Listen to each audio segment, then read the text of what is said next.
Gloria a Dios, aleluya. Damos gracias al Señor en esta mañana que nos permite una vez más estar en su casa, amén. Padre, gracias te damos, Señor, en esta mañana que tú nos permites, Señor, una vez más estar aquí. Pedimos tu ayuda, Señor, tu dirección. Seas tú, Señor, abriendo nuestro entendimiento. Seas tú bendiciendo, Señor, a cada uno de nuestros hermanos.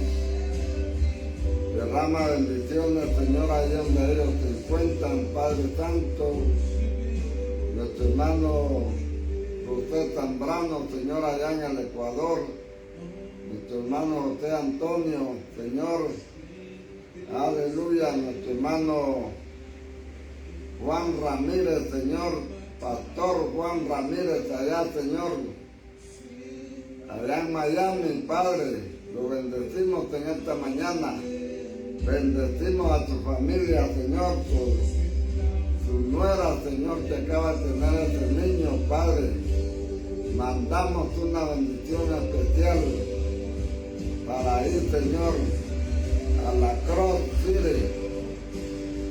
Dios amado, Dios todopoderoso, obra, Señor, mira, Señor, nuestros hermanos allá en Cayuga, Padre, bendice, Señor, a cada uno, derrama tu gloria, tu gracia, Señor, mi hermano, Señor, allá en Chiquitarte, Padre, mi hermano Edmo, mi hermano Ira, mi hermana Isa, Señor, todos nuestros familiares, Padre, mi hermana Luz Eva, Señor, allá en Colorado, nuestra hermana Hilda, Señor, allá, Dios de la gloria, en Rhode Island, Providencia, Rhode Island, Padre, bendícelos de una forma especial, derrama, Señor, bendiciones, hasta que sobreabunde. Gracias, Dios amado, Dios todopoderoso, amén. Continuamos también con la segunda parte de este día, amén. Segunda parte, la voz entre los candeleros. La voz en medio de los candeleros, seguimos, entonces vamos a ir con el tercer punto, el reino de Dios. Voy a leerles un pasaje que se refiere a los últimos tiempos, que está en Daniel, capítulo 11, para que sepamos que esto es lo normal. Amén. Daniel 11, versículo 33. Fíjense que es para el tiempo del fin. Desde el verso 31 viene hablando de la abominación desoladora, o sea, la que implantará el anticristo. Ya en ese contexto dice en el versículo 32, con lisonjas seducirá a los violadores del pacto. Los que no le sean fieles al Señor serán engañados con lisonjas. Mas el pueblo, este es más espero, pero que conoce a su Dios se esforzará y actuará. Y los sabios del pueblo instruirán a muchos, y por algunos días caerán a espada y a fuego, en cautividad y despojo. Fíjense en esas cuatro palabras que sintetizan la persecución: espada, fuego, cautividad y despojo. Voy a leerles una noticia que es en el tiempo del gobierno actual. No estoy hablando de tiempos anteriores. Se escuchó y salió, pero en una noticia muy pequeña. No se le dio el significado que se le debía de dar. resulta que un barco de Europa para Colombia y traía guillotinas y en el Atlántico hubo una gran tormenta y fue necesario tirar las guillotinas al mar, pero no eran guillotinas de imprenta para cortar papel, eran guillotinas para cortar cabezas. Un barco venía de Europa para Colombia cargado con guillotinas. En el tiempo de este gobierno, no sé si ustedes sabían esa noticia. ¿Para qué guillotinas? ¿Para qué guillotinas en Colombia? ¿Quién estaba importando eso? Salió en las noticias, muy pequeña, y pocos supieron de ella, pero quiero que la sepan en este momento, que ya hay rumores de que los gobiernos están preparando con la guillotina. Ya la persecución de la iglesia va a empezar recientemente. Ya los católicos ya se están preparando para estar combatiendo con los cristianos. Mira el cura de ahí de Venezuela se ha levantado para atacar a los cristianos. Primeramente lo está atacando con la Biblia, pero ya después va a ser a pura guillotina. Volvamos a Apocalipsis, estamos en el capítulo 1, versículo 9. Copartícipe vuestro en la tribulación. Juan está sufriendo, está preso en la cárcel. Ha pasado por la olla de aceite hirviendo. El Señor le conservó la vida y ahora está preso en la isla de Patmos. Esa es la historia, amén. La historia la cuenta, Tertuliano cuenta esa historia. Ahora dice aquí, copartícipe, no solo en la tribulación, sino en el reino y en la paciencia de Jesús. Tres cosas en las cuales Juan se declara copartícipe al mismo tiempo: la tribulación, el reino y la paciencia. O sea, el reino tiene varias etapas. Habrá una etapa gloriosa del reino cuando Dios enjugará toda lágrima, pero hay una etapa de introducción del reino cuando los valientes son los que lo arrebatan. Cuando el Señor Jesús dijo, el reino de los cielos sufre violencia y los violentos, los esforzados, los valientes lo arrebatan. Mateo capítulo 11, versículo 12, mostró que era necesario la valentía para el reino. Hay una etapa del reino que corresponde al periodo de la iglesia y las tribulaciones normales que pasa la iglesia.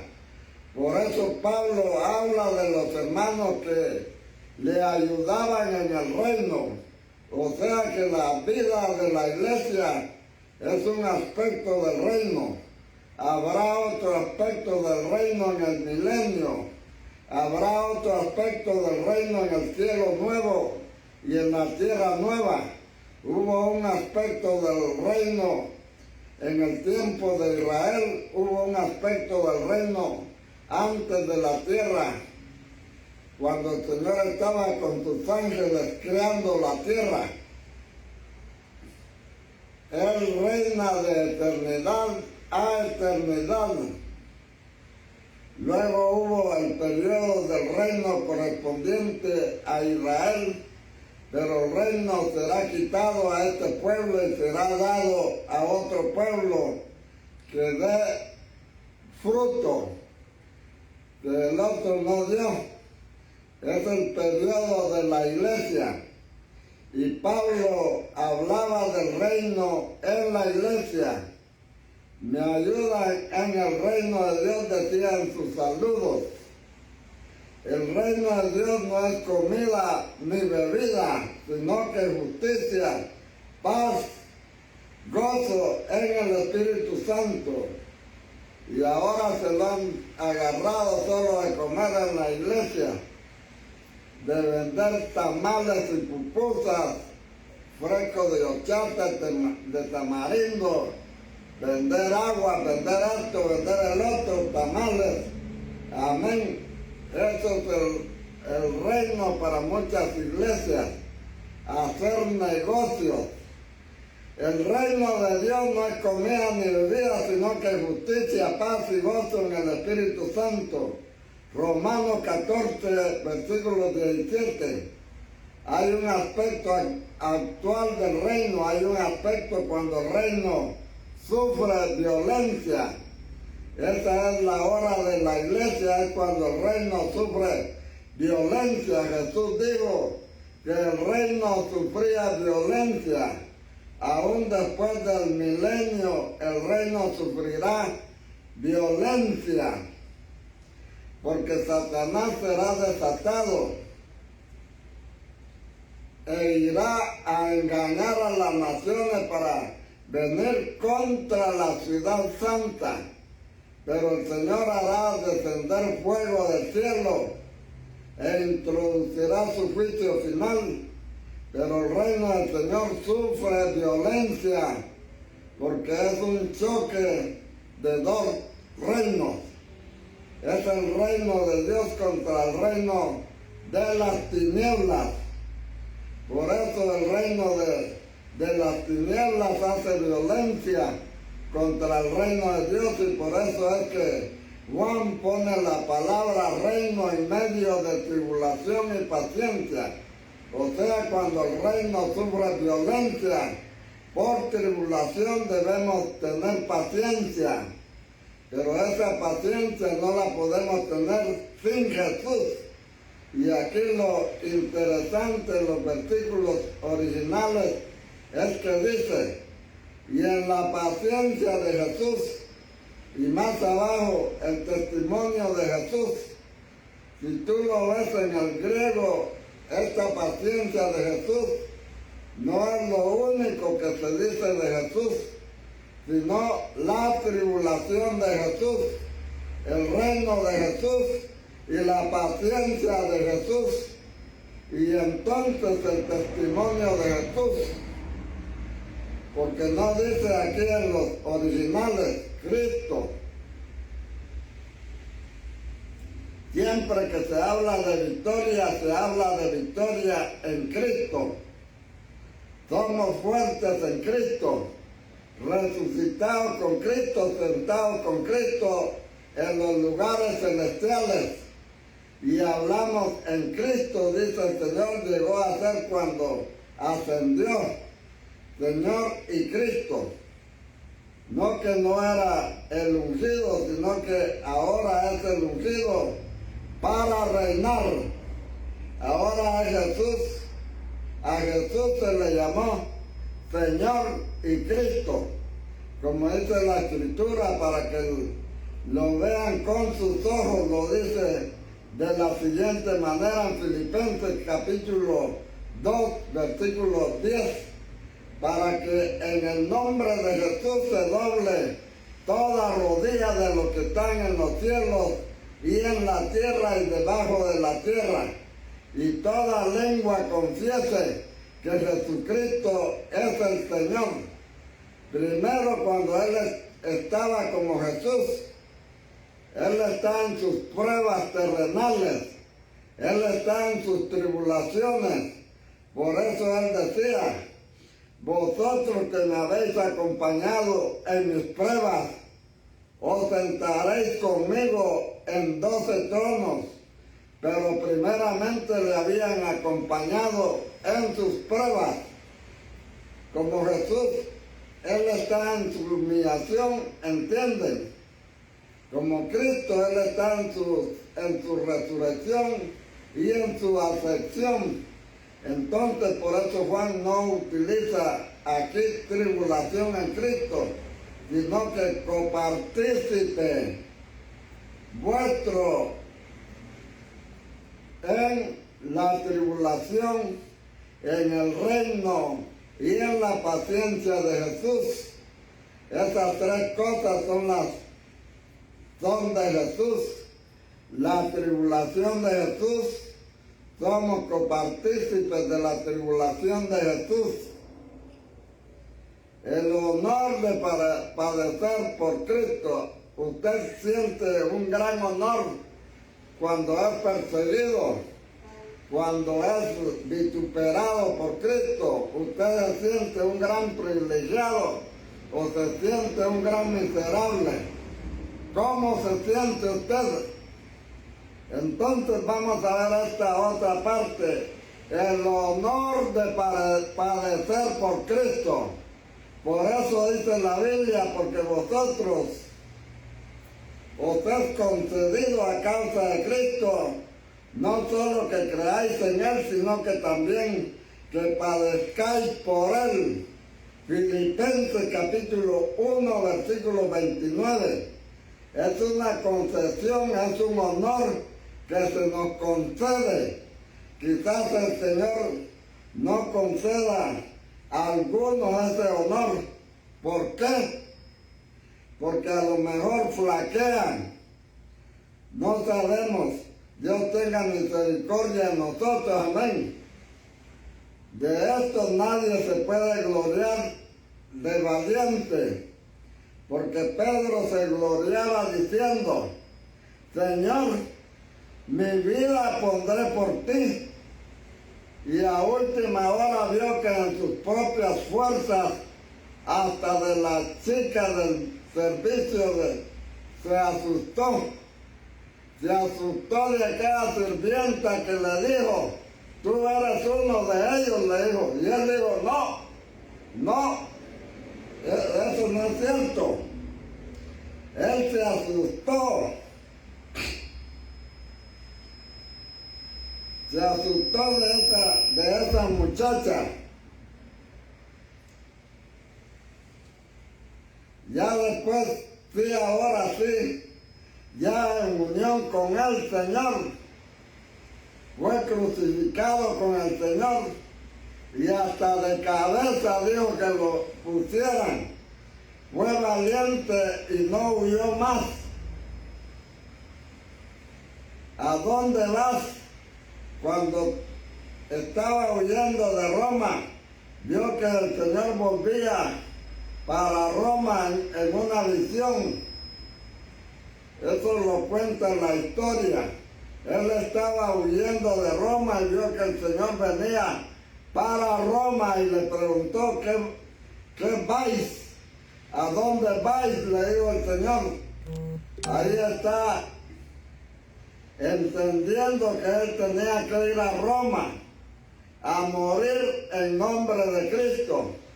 Entonces ya le llegó su hora, porque el Señor mismo le dijo: mientras tanto huyamos, pero cuando llegue la hora hay que enfrentarla.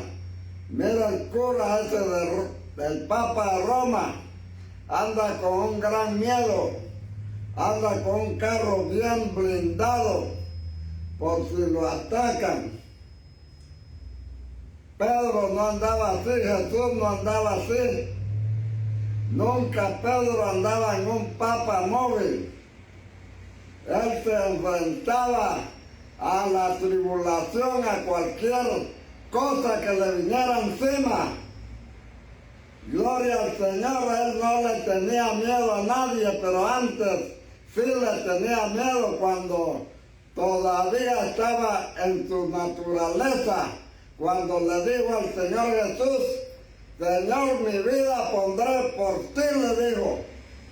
Y cuando se llevaron al Señor Jesús preso, lo reconocieron que él andaba con Jesús y le dijeron: tú eres uno de ellos. Y él negó. Gloria al Señor. El Señor Jesús le dijo: Pedro, de cierto te digo que esta misma noche me vas a negar 3 veces. Y así fue.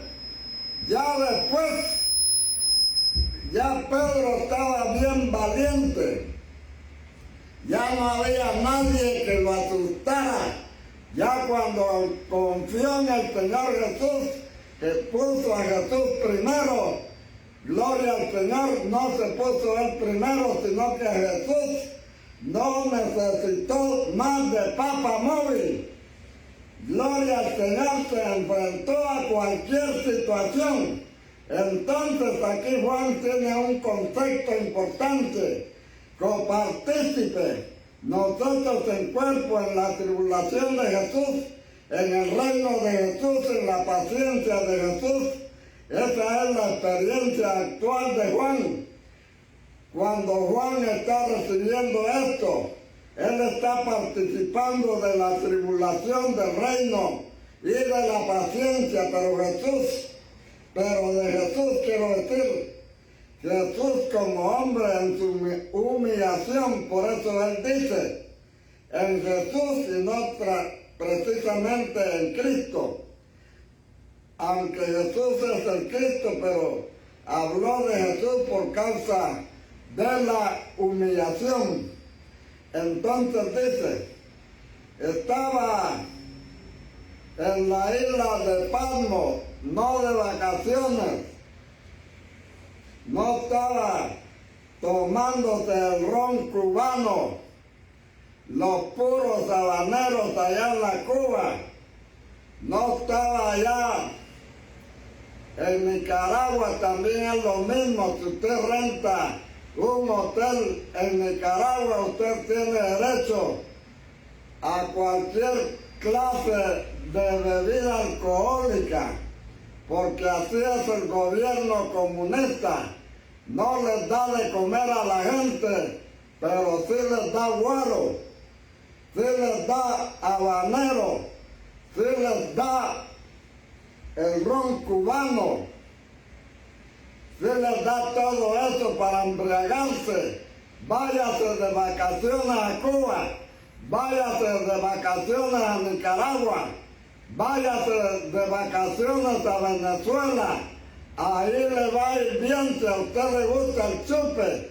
Mire que de aquí se fue un hombre y ya cuando vino de allá de Cuba ya vino muriéndose, ya vino lleno de cirrosis, porque allá le daban el chupe de gratis.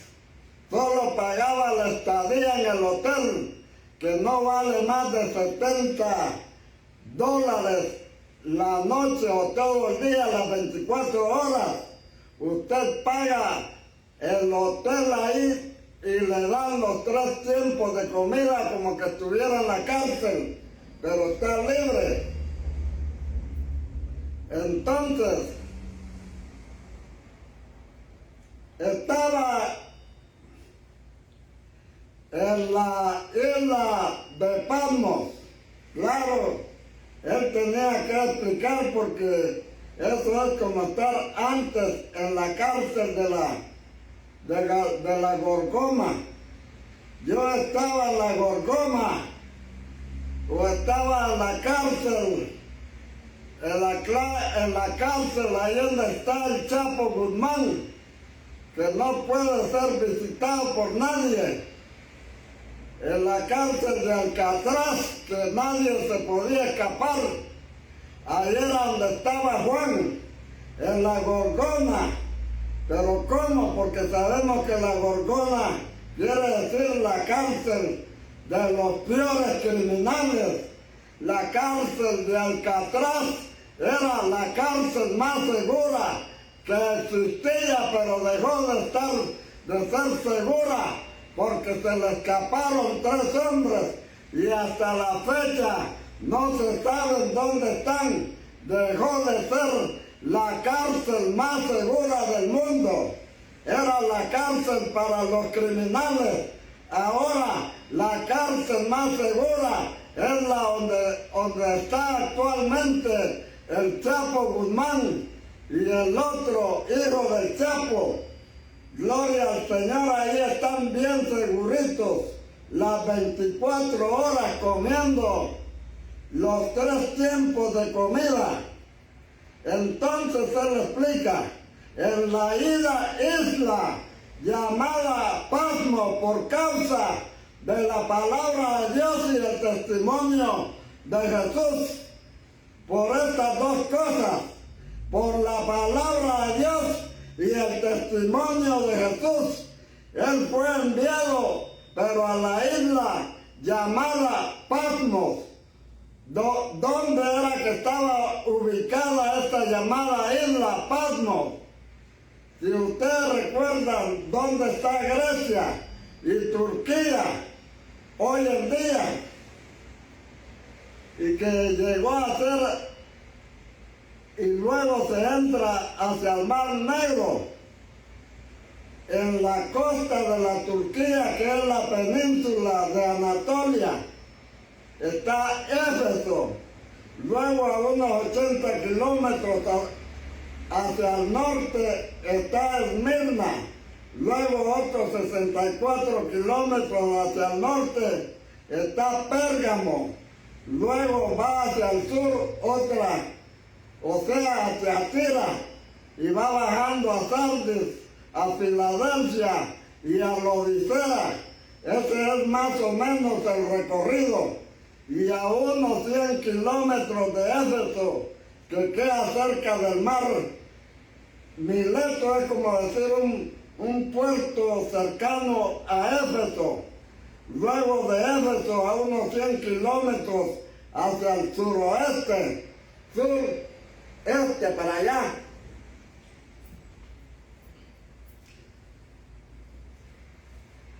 Hacia el suroeste está una serie de islas que se llaman las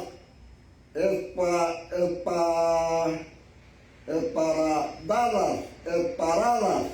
Una de las islas es la isla de Patmos, que tiene más o menos 16 kilómetros de largo y unos 8 kilómetros de ancho. En la parte más ancha, pero hay una parte del mar que entra a la isla y casi la parte en dos.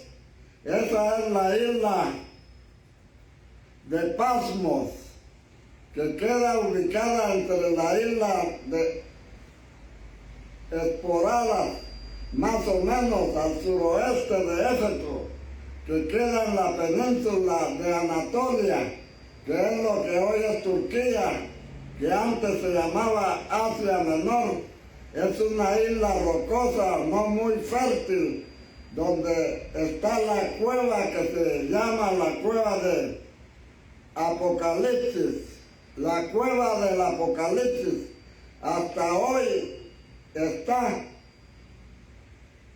Hoy han levantado un monasterio y nuestro hermano Samuel, doctor Jaján, estaba orando juntamente allá cuando tuvo aquella experiencia mística que escribió y que ustedes conocen. Entonces es una isla más o menos, ya la ubicamos, una isla de presos. Juan estuvo bajo el gobierno de Domiciano, que fue llamado el segundo Nerón, y el Nerón revivido, y cuando murió Domiciano, el siguiente emperador le dio la libertad a Juan, y él pudo regresar a Éfeso, y allá en Éfeso pudo escribir su evangelio y sus epístolas, pero él estuvo en la isla durante ese tiempo. Dios puso ese nuevo emperador, amén, para que le diera libertad a Juan, porque Juan tenía un trabajo que hacer y no lo podía hacer ahí metido en esa isla. Tenía que ir a conseguir papel, lápiz y todo, tinta, para poder escribir. Entonces Dios permitió que el otro emperador se muriera o dejara de ser y meter a otro para que le diera libertad a Juan. Es la providencia de Dios para, gloria al Señor, Él quita y pone presidentes, emperadores, pone lo que él se le venga en gana, amén, según el propósito de Dios. No es que se puso este hombre así por querer, fue Dios el que intervino para que esto sucediera. Gloria al Señor. Entonces vamos al otro punto, recibir la revelación en espíritu. Dice el verso 10, yo estaba en el espíritu en el día del Señor. Yo estaba en el espíritu. Para tener la revelación de Jesucristo se tiene que estar en el espíritu, es decir, no es suficiente estar en la mera naturalidad del hombre almático. Debemos discernir espiritualmente las cosas espirituales, porque el mero hombre natural no las entiende y para él son locura, como dice Pablo. El espiritual discierne todas las cosas. Por eso es necesario estar en el espíritu para recibir la revelación. Yo estaba en el espíritu en el día del Señor. Esta frase, en el día del Señor, se refiere al domingo.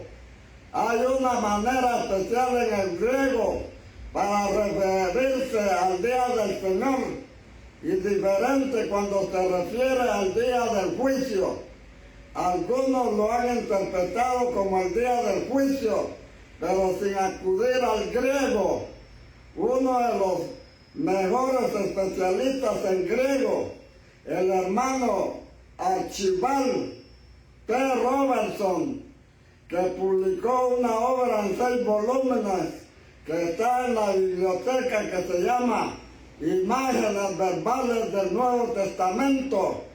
Él hace un análisis profundo y una diferenciación de este asunto, y por lo tanto en base a eso se puede decir que este día del Señor se refiere al domingo.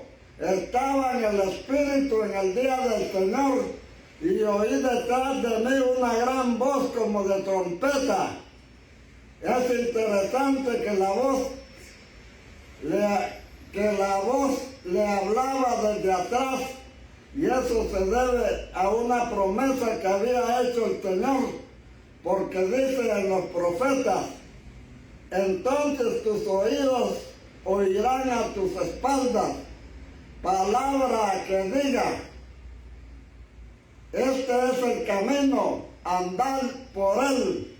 Isaías capítulo 30, versículo 21. Eso es lo que el Señor ha prometido, oír una voz por detrás. Aleluya. Isaías capítulo 30, versículo 21. Si tú vas a caminar, el Señor desde atrás te sopla por dónde es que tienes que caminar. Entonces Juan seguramente que estaba confundido en la isla de Patmos, estaba en una persecución, estaba en un gran calabozo, quizás no sabía qué hacer, porque esto, con lo que él nos saludó, lo experimentó después. Aunque lo contó antes, estaría confundido, amén. Pero el Señor, que es fiel a su pueblo, a sus siervos, a sus maestros, a sus enviados, desde atrás de él le habló. Y la primera palabra que el apóstol Juan escuchó fue la siguiente: escribe en un libro lo que ves y envíalo a las 7 iglesias que están en Asia, a Éfeso, a Esmirna, Pérgamo, Tiatira, Sardis, Filadelfia y Laodicea. ¿Se dieron cuenta de que me salté una parte que dice: yo soy el alfa y la omega, Eso tampoco está en los manuscritos más antiguos, pero lógicamente que es un escriba posterior piadoso. ¿Cómo vamos a introducir así directo que escriba? Entonces es como más bonito decir: yo soy el alfa y la omega. Claro, eso lo dijo el Señor en otra ocasión, pero los manuscritos más antiguos no ponen esta frase aquí, solo le ponen algunos manuscritos posteriores. Dice aquí: escribe en un libro lo que ves. ¿Saben, hermanos? El Señor manda a escribir. En Apocalipsis el Señor manda 12 veces a escribir. Y es la primera vez. Escribe en un libro lo que ves. Veamos algunos de los otros mandamientos de escribir. Vamos, por ejemplo, al capítulo 14, versículo 13. Oí una voz que desde el cielo me decía: escribe. En el capítulo 2, versículo 1 dice: escribe. En el capítulo 2, versículo 8 dice: escribe. En el capítulo 3, versículo 1 dice: escribe. En el capítulo 3, versículo 7 dice: escribe. En el capítulo 3, versículo 14 dice: escribe. En el capítulo 19, versículo 9 dice: escribe.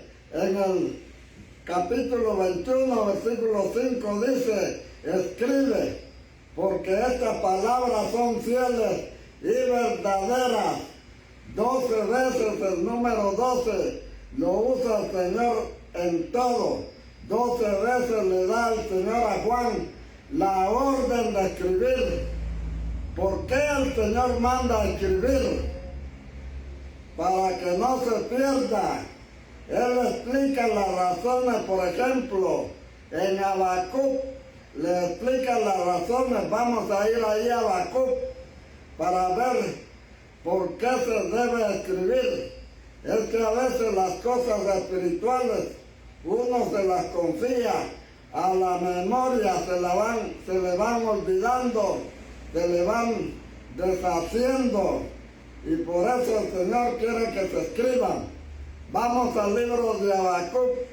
Dice el libro de Habacuc, capítulo 2, versículo 2. Y Jehová me respondió y dijo: escribe la visión y declara en tabla para que corra el que oyere en ella. O sea, el Señor sabe que si no se registra, las cosas se pierden. Entonces Dios siempre manda a escribir. Moisés escribe en un libro las jornadas. A Jeremías también le dijo: Jeremías escribe. A Isaías también le dijo: Isaías escribe. A Ezequiel también le dijo: escribe. Inclusive le dijo: escribe esta fecha. O sea, el Señor manda a escribir. Le dijo a Moisés que se escribiera un cántico y que se lo enseñara al pueblo. O sea, Dios está interesado que su testimonio no sea tergiversado, no se le agregue, amén, no se le quite, que permanezca para siempre. Por eso es importante que se escriba, para que corra. Si no se escribe, se queda en tu memoria y se muere contigo. Pero si se escribe, tú te mueres, pero queda el escrito. Luego otro le hace una copia, luego otro, y así va. Y así va corriendo y te va escribiendo. Aleluya. Capítulo 1, versículo 19 dice: escribe las cosas que has visto y las que son y las que han de ser después de estas. O sea, varias veces. Entonces realmente son 12, 7, 3 por 4 son 12. es 3 por 4 porque son 7 a las 7 iglesias. Aquí en el capítulo 1 hay 2, son 9, en el capítulo 14 son 10, luego en el 19 son 11 y en el 21 ya son 12, amén, ahí se completan las 12. Entonces vamos a ir a los periodos de la iglesia. Continuamos con el versículo 11 de Apocalipsis 1. Escribe en un libro lo que ves y envíalo a las 7 iglesias que están en Asia, a Éfeso, Esmirna, Pérgamo y a Tiatira, Sardis, Filadelfia y Laodicea. Aquí vale la pena recordar que este escrito a estas 7 iglesias es una profecía y que Dios a través de lo que le habla a estas 7 iglesias le está hablando a todas las iglesias. Por lo tanto sería interesante no solo ver el nombre sino el significado profético de estos nombres. Muchos hermanos han procurado ver el significado de esta palabra y algunas veces no coinciden unos significados con otros, porque algunos, por ejemplo, ya les mencioné, y a Pricio de Beja estuvo viendo los significados que él le da. Él habla en latín y realmente quizás él le ve el parecido a la palabra latina y no ve las raíces griegas. Por eso algunos le dan otros significados, pero este libro fue escrito en griego. Por eso hay que ir a las raíces griegas, amén, para encontrar lo más parecido. No queremos ser dogmáticos, pero sí acercarnos lo más posible al griego. Aquí aparecen 7 iglesias que eran históricas, pero también proféticas, es decir, que se referían a periodos de la iglesia. Dice a Éfeso. Éfeso significa algo así como descansado, como aflojado, como si la iglesia en sus tiempos primitivos comenzara después de la muerte de los apóstoles, porque Juan fue el último que sobrevivió, y a decaer un poco y aflojar. Recuérdense que el apóstol Pablo, hablando en Mileto a los ancianos de la iglesia en Éfeso, les dijo: porque yo sé que después de mi partida entrarán en medio de vosotros lobos rapaces que no perdonarán al rebaño, y de vosotros mismos se levantarán hombres que hablarán cosas perversas para arrastrar tras sí a los discípulos. Hechos capítulo 20, versículo 29 al 30. El mismo Pablo a la iglesia en Éfeso le advirtió que después de su partida habría un bajón, habría un peligro. Por eso cuando estudiamos esa iglesia, veremos que el Señor le dice: recuerda por tanto de dónde has caído. Y a la iglesia del siglo que estamos, ¿qué le dice el Señor? Que se han descarriado, que se han ido. Y el Señor les dice: vuélvanse todos para atrás, porque si no se los va a llevar el diablo. El Señor le dice: recuerda por tanto de dónde has caído. Ese concepto está implícito en esa palabra de Éfeso. La palabra Esmirna tiene el significado de amargura. Y si ustedes ven, se refiere a la iglesia en tribulación, a la iglesia en persecución, a la iglesia en tribulaciones difíciles. La palabra Pérgamo viene de muy casado, hipergamía, y por ejemplo poligamía quiere decir muchos casamientos, muchas esposas, muchas mujeres. Y ahí viene la palabra gemeto, gamo, amén, pérgamo. Quiere decir muy casado y se refiere a ese periodo de la historia de la iglesia después del periodo de las persecuciones, o sea, después de Constantino en adelante, cuando la iglesia empezó a mezclarse con el mundo. Por eso el Señor le habla como aquel que tiene la espada para separar lo precioso de lo vil. Después viene la palabra Tiatira. A esta palabra algunos le han dado varios significados. Mirando las raíces griegas, algunos la han llamado sacrificio continuo, mujer dominante o torre alta, mostrando que es como ese periodo en que la iglesia se hizo grande, llegó a ser dominante. Entonces es el periodo medieval, el periodo de la Edad Media, la continuación de Pérgamo. Luego dice es Sardis, la palabra que algunos han interpretado como escapados, que se escapan, refiriéndose al periodo de la Reforma, cuando salieron del dominio de la gran ramera, que era Roma. Luego la palabra Filadelfia viene de la palabra pileo, o amor filial, o afecto natural, y adelfo, que quiere decir hermano. Entonces Filadelfia es el periodo del amor fraternal, de la restauración de la visión del cuerpo de Cristo, como una etapa posterior a la Reforma, como algo que debe suceder, que debe superar el nivel de dominacional de la Reforma.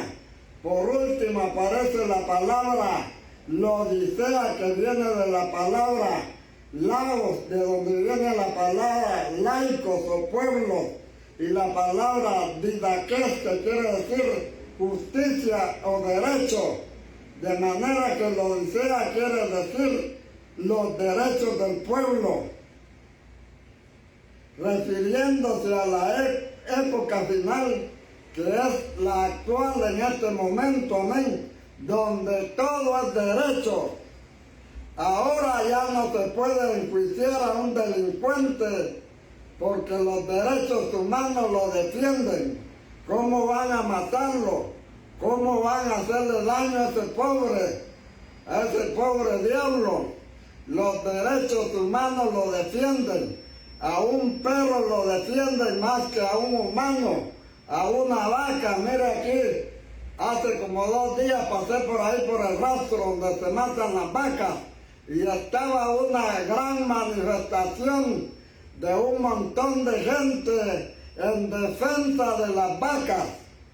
Estaban diciendo que no las tenían que matar, que solo tenían que comer hierba.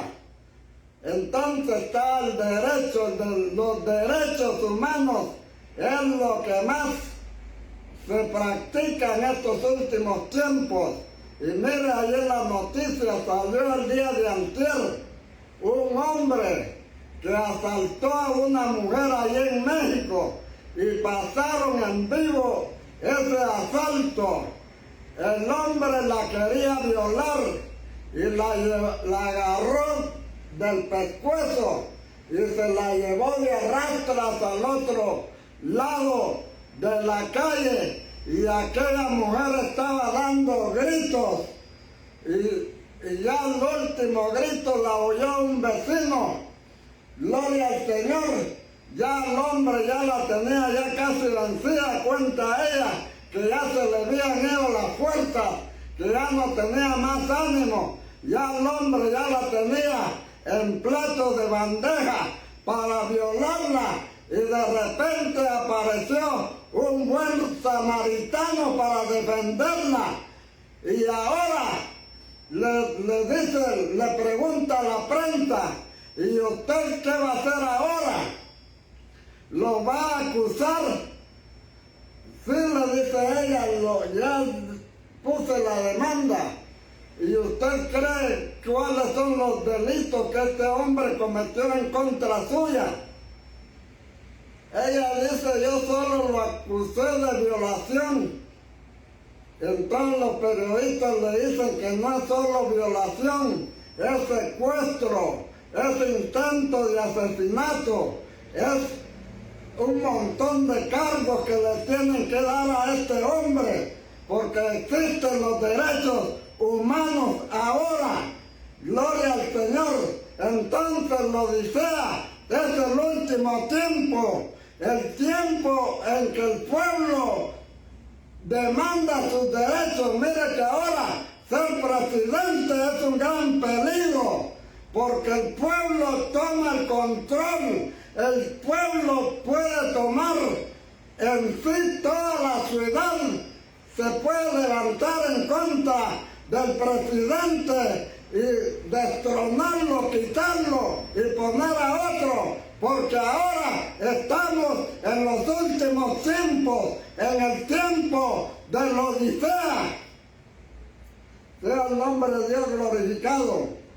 Volvamos a Apocalipsis capítulo 1, versículo 12, que dice, y me volví, dice Juan, para ver la voz, porque él oyó que le hablaban detrás, y él quiso ver la voz que hablaba conmigo, y vuelto, vi 7 candeleros de oro, y en medio de los 7 candeleros, a uno semejante al Hijo del Hombre, vestido de una ropa que llegaba hasta los pies, y ceñido por el pecho con un cinto de oro. Y sigue describiendo, pero antes de entrar aquí en la descripción del Señor, detengámonos un poquito en el detalle. Lo primero que vio Juan cuando se volteó a ver la voz que le hablaba fue los 7 candeleros. Después vio al Señor en medio de los 7 candeleros, pero primero vio 7 candeleros, dice, me volví para ver la voz. Lo interesante es la relación de voz con candelero. Me volví para ver la voz. La voz se oye, no se ve, pero él quería ver quién era el que estaba hablando. Y lo curioso es que el Señor fue el que le habló, pero le habló en medio de los candeleros. Más adelante va a explicar el misterio de los candeleros y le dice que estos candeleros son las 7 iglesias. O sea que cuando Juan quiso encontrar la voz del Señor, el Señor le reveló en medio de las iglesias, como quien dice, el Señor se le encuentra en la iglesia.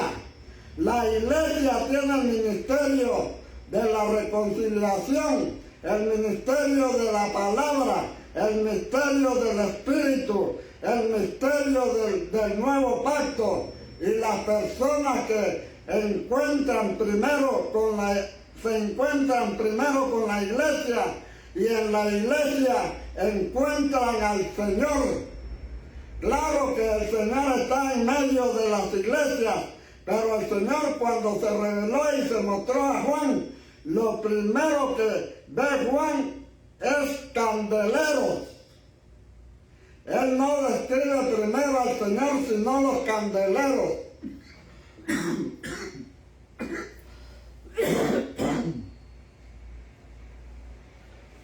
Sorry, lo siento si me... Santo es el Señor. Entonces,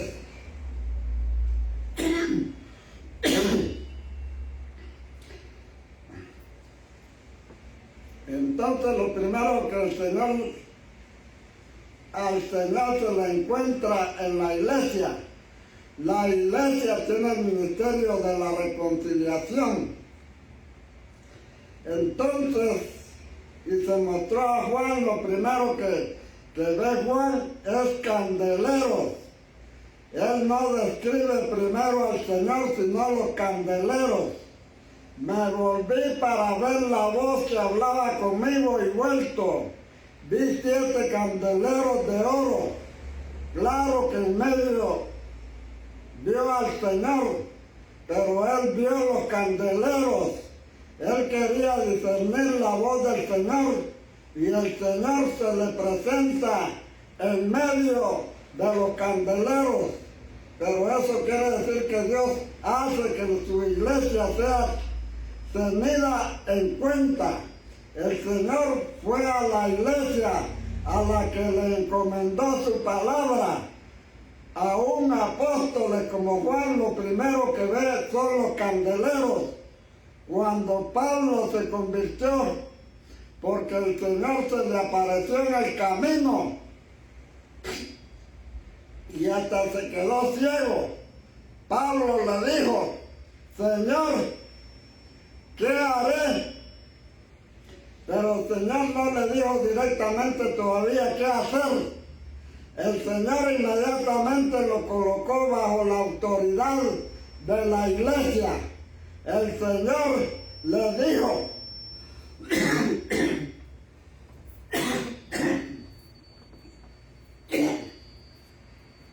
Santo el Señor, aleluya. El Señor lo primero que le dijo a Pablo, lo colocó bajo la autoridad de la iglesia. El Señor le dijo: ve a la ciudad de Damasco, a la puerta derecha, le dijo, donde tenía que ir, a la casa de Ananías, y ahí se te dirá lo que debes de hacer. O sea que el Señor le había podido decir directamente a Pablo lo que el Señor tenía que decirle, pero no se lo dijo. Pero el Señor se lo hizo.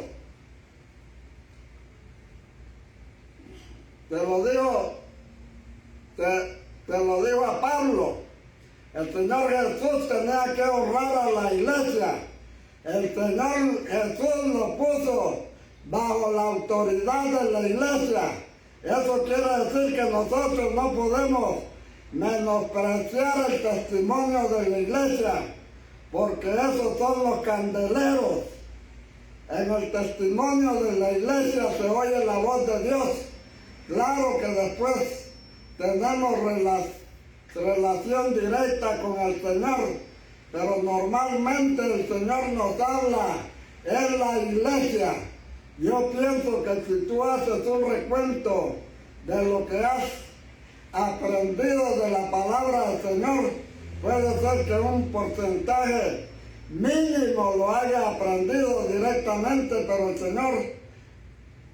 pero el mayor porcentaje lo has aprendido en la iglesia, en la comunión con los hermanos, porque el Señor habla en medio de los candeleros.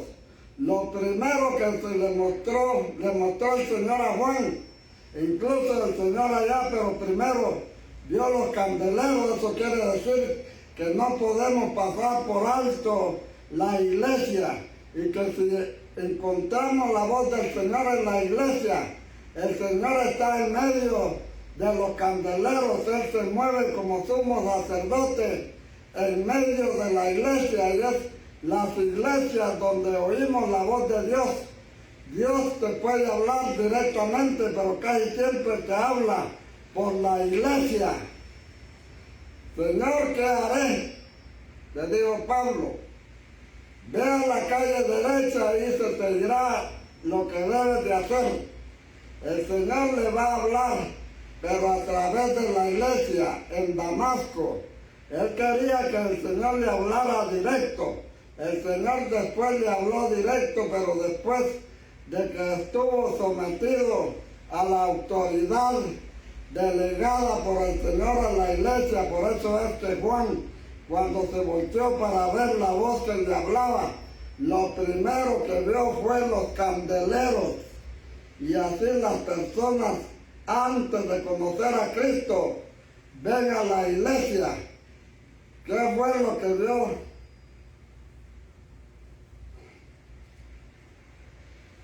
Vio los candeleros. Gloria al Señor. El Señor quiere que la gente lo encuentre a Él en medio de la iglesia. Por eso los hermanos nunca debemos perder la vista de esto, amén. Nunca debemos de alejarnos de la iglesia. Gloria al Señor, tenemos que seguir hacia adelante, pase lo que pase, te venga el desánimo, te venga la duda, te vengan los tropiezos, te venga que las finanzas casi te comen, aleluya. Que ya no puedes pagar la renta, que ya no puedes comer. Tienes que seguir adelante. Porque es necesario.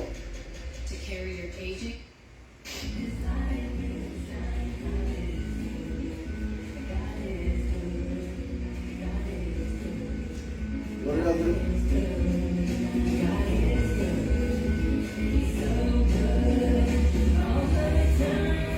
Gloria al Señor, aleluya. Alabado sea el nombre del Señor. Hemos terminado, amén, la voz entre los candeleros. Mañana seguimos con el Cristo glorificado.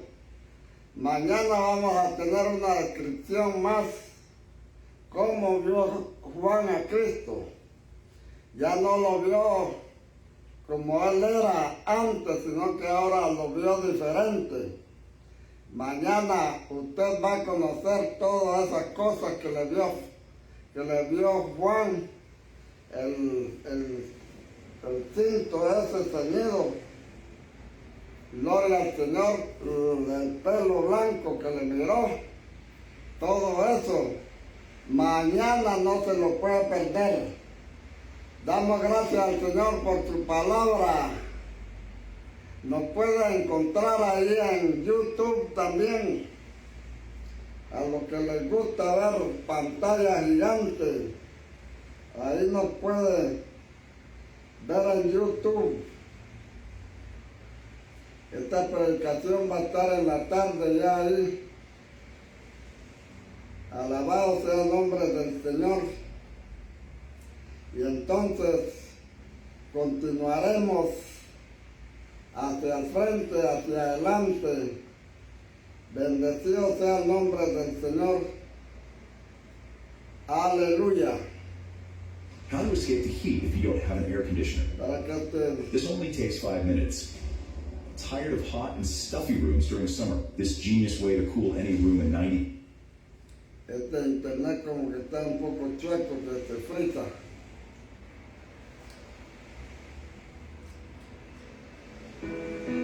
Gloria a Dios, aleluya. Padre, gracias te damos, Señor. Gracias te damos por tu grande misericordia, por tu grande amor para con nosotros. Oh Señor Dios Todopoderoso. Oh Padre Santo. Oh Señor Dios amado, Padre. Gracias Dios bendito, Dios Todopoderoso. Oh, gracias Dios. Padre, bendice, Señor, a nuestros hermanos. Mira la situación en que cada uno se encuentra, Señor. Padre, estamos en un momento difícil, Señor. Mira, el dinero no nos alcanza para comer, Señor. Padre, las cosas se han encarecido tremendamente, Dios. Te pedimos tu ayuda, Señor. Te pedimos tu ayuda.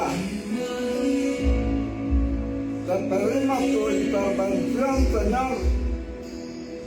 En todos estos gobiernos, en todos estos magnates, Señor, que se han atrevido, Padre Santo, a encarecer todo, Padre.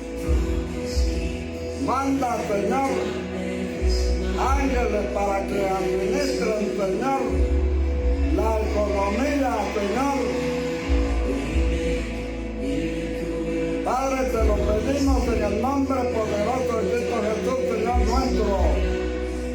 Seas tú, Señor, obrando poderosamente. Seas tú, Señor, obrando de una forma grande y poderosa. Padre, aleluya, manifiéstate, glorifícate, Dios. Mira, la renta, Señor, aquí en Toronto, se ha puesto impagable, Dios. Ya solo se trabaja para rentar, Señor. Padre, ya no queda nada para comer, Dios. Te pedimos tu ayuda. Te pedimos tu ayuda, Señor.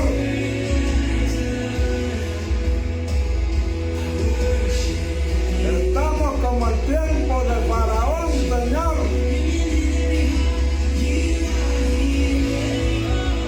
Oh Dios amado, Dios todopoderoso. Obra, Dios. Obra, Señor, Dios grande, Dios todopoderoso, aleluya. Oh, glorifícate, Dios. Manifiéstate, Dios le bendiga, Dios le guarde. Otra vez volvió a fallar el internet, ya estamos igual que Cuba.